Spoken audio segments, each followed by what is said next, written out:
Okay guys, welcome back na naman sa aking YouTube channel, no? So, 18 hours na tayo naglalaro nitong Night Crows. So, alamin na muna natin kung ilan ba yung naglalaro ngayon. Alas 6 ng umaga guys. So, almost 149,000. So, unang intro pa lang guys, wala siyang dual client. So, mahigpit sila. Sabi sa Discord, 1 account per 1 IP. So, yun yung unang natin na hint sa inyo guys na baka madali kayo kung dalawa yung nilalaro nyo tapos same IP kayo guys. Nakalagay sa Discord na 1 IP, 1 account lang. Kaya walang dual to guys. Okay? So, ano ba yung mga tips sa unang paglalaro nito? Kapag naglaro kayo nito guys, ano ba yung pangkaraniwan na tinatanong? So, unahin natin kapag naubos ang pots. So, una yan, how to buy pots. So, ito yun guys. Kapag naubusan kayo ng pots, Kuya Bugs, saan ba nakakabili ng pots na to? So, punta lang kayo dito sa mapang to guys. Ayan. TP lang kayo sa village. Ayan, Bastion Village. Tapos punta kayo kay Sandris. TP lang kayo guys. So, mapupunta kayo dito para bumili kayo ng pots. So, malagay ang pots guys. Pangalawa, since bibili kayo ng pots, maraming nagtatanong, Kuya Bugs, bakit hindi ako nagre-regen? Pangalawang tanong, bakit hindi nagre-regen ng inyong MP? Baka sobra kayo sa pagbili ng pots guys. Tandaan nyo, parang Ragnarok to. Kapag nag-overweight kayo, yan, meron siyang no auto-regen. So, huwag kayong maglilimit sa bag, yan, sa bag nyo, ng 70%. Make sure na always nasa 60% lang. So, Kuya Bugs, paano makikita yon? Pindutin nyo lang yung letter L. Ayan, pinakamabilis. Yung letter L kasi para saving mode. Ito, nasa gilid lang yan guys. Dito sa lower left. Okay? Yung parang kidlat. So, shortcut sa PC, letter L. Pero nasa baba lang yan guys. Ayan. Okay? So, yun yung pangalawang laging tinatanong. Ba't hindi nagre-regen? Pangatlo, saan nakakabili ng skill? Ganun lang din guys. Check nyo yung mapa. Nandiyan naman sa Bastion Village. Nandito yung skill. Ayan. Pwede kayong bumili ng skill dito guys. Na nagkakahalaga ng 500,000. So, pwede nyo bilhin yan guys. Pero sa main quest, nakakakuha din ng skill. Which is wala dito. So, bilhin nyo lahat ng skill dito. Kasi sa tingin ko, yung nakukuha sa main quest, since level 36 na ako, nakukuha doon is yung mga passive na skill. So, yung skill ko dito, yan, binili ko yung iba dyan. Kaya nagkaroon ako ng skill na passive, na buff, katulad nitong number 1 tsaka number 3. Okay? So, letter K yung skill, o itong sa taas. Click nyo lang. Ayan. Ito yung binili ko dyan sa tindahan na yan. Tinierto ko na itong isa. Tapos yung nakukuha sa quest, yung passive guys. Itong mga to, nakukuha yan sa main quest. Okay? Pag main quest kayo, hanggat hindi nyo na kaya. Halimbawa, yung main quest ko is nasa chapter 20 na ako guys. Okay? Yun yung pangatlong tinatanong, paano bumili ng skill. Pang-apat guys, ganun din sa weapon. Kung bibili ka ng weapon, nabasag ang weapon mo, na-codex mo yung weapon mo, pwede ka rin bumili din ng weapon dito. Tipi lang kayo dito, ayan o. Okay? Tapos yung sa collect naman guys, yung idea dito, once na nilagay mo yung item dito, hindi mo na mababawi. Sa Mirror 4, para siyang codex. Okay? So, yung panglimang idea natin, paano mag-set up ng skill. Punta lang kayo sa letter K, kita niyo itong drop down, yan, diyan kayo maglagay ng skill. Okay?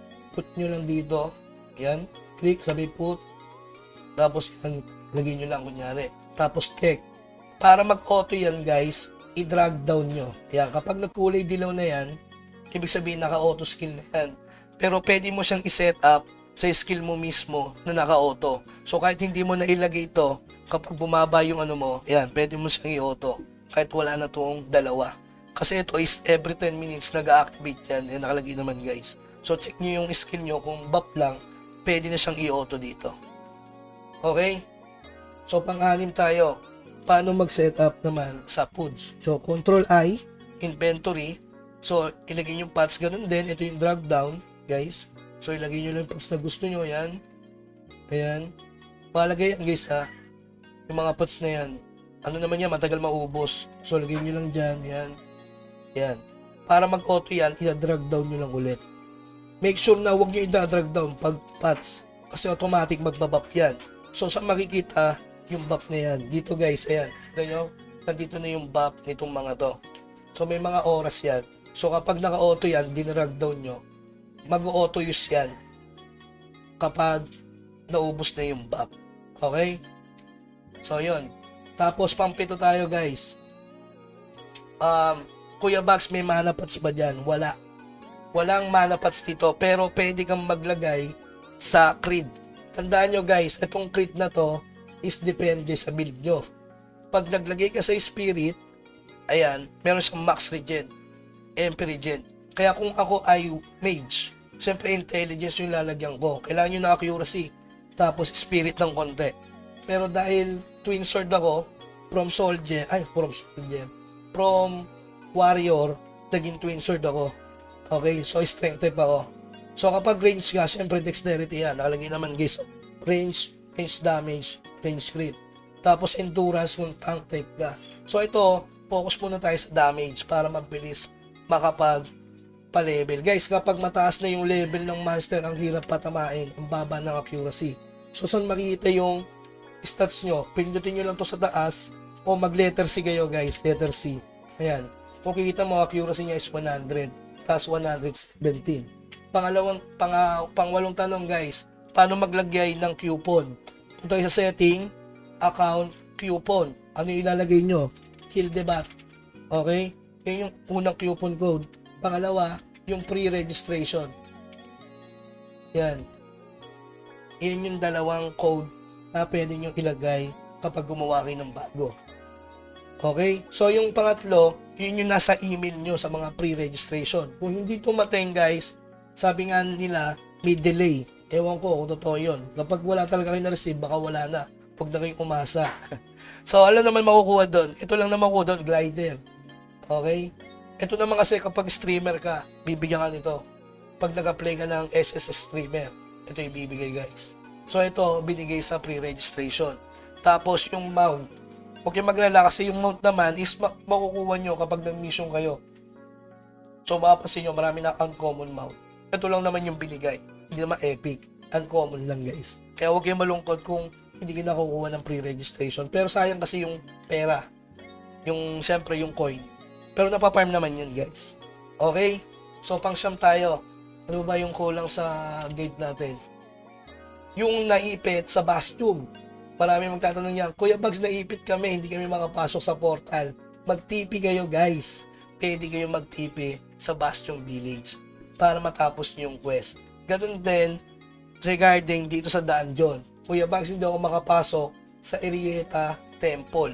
So, enter lang kayo dyan guys. Pwede kayo mag-enter. Pag nag-enter na kayo dyan, makapasok kayo dyan. Posibleng hindi. Make sure na may party din kayo. Minsan kasi nagbabag. Okay, nagbabag siya. Tapos ika-10 naman guys, sa listahan natin, ano ba kulang? Yung main mission. So paano kumuha ng mission? Punta lang isa quest, ayan, i-daily mission nyo guys. So ang idea dito, pwede yung tipihan. Mahalaga tong daily mission guys kasi pwede kang makapag-upgrade ng contribution point. Kaya kakailangan tapusin mo yan bago mag-alas 4 ng madaling araw. Yun yung daily reset nila sa quest. Pero sa mga daily login, alas 12 pa rin ng madaling araw. Okay? So, kasi yan, meron yung bigay na buff. Yan. Kapag 400 points ka na, ayan, may dagdag na siyang XP gain. Kaya, itong bot na to, tapusin nyo. Ako hindi ko natapos kahapon kasi ang lalakas ng mobs, hindi na kaya talaga. Ato, pero nang tapusin yan, guys. So, dito sa mga basic yan, level 30, kayang-kaya yan. Kaya, tapusin nyo na yan. Pagdating dito sa 45, napakahirap na yan. Huwag nyo nang ipilit. Ito lang. So, total niyan na pinakamadali is 27. Kulang ng 3 US. Okay? So, panglabing isang tips natin. Dungeon. Huwag nyo kakalimutan. Ito, 1 hour yan. Tapos ito, 1 hour. Daily reset, alas 4. Pati itong Sun Kona. Daily reset yan. Tapos ito namang Iretia Temple. Ano yan, every Monday yung reset niyan. 8 hours yan. Tapos pareho siya ng itong special. Sa special PK area to guys pwedeng patayan dito. Kaya ingat kayo. So, yun. So, yun lang yung mga basic guide natin. Tapos regarding sa mga build, sige, pag-usapan natin yan sa next video. So guys, yung regarding nga pala sa authenticator, gumamit kayo ng Google Authenticator na lang kasi gumagana siya. Regarding naman sa Globe SIM card, talagang wala kayong marireceive na OTP. May gumagana sa ibang Globe pero sa iba talaga wala. Mag-smart na lang kayo or TNT. Okay? So sa mga problemado dyan. Tapos regarding do sa Windows nga pala, singit ko na rin, sa setting siya tapos environment. Ito yung setting natin guys para hindi masyadong lag. Tapos i-window nyo kapag naka full screen. Tapos yung language nandito na rin, ayan, sa environment. English tapos English.